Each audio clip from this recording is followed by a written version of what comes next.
Tapos, kakain na, dali. Tapos, kain. 30 minutes. After, inom na tayo ng food supplement mo para malakas ang immune system. Hi! Naubos na? Ay, naubos na ang food supplement niya? Ha? Oo. Easy na lang.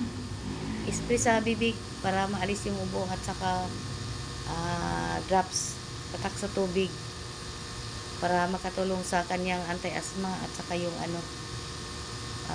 magiging alkalinized yung water niya. Sige guys, dito na kami, magpapakain kami guys kay Meros. Ay, hindi pa nag-ilaw-ilaw yung ating Christmas tree. Ay, nako.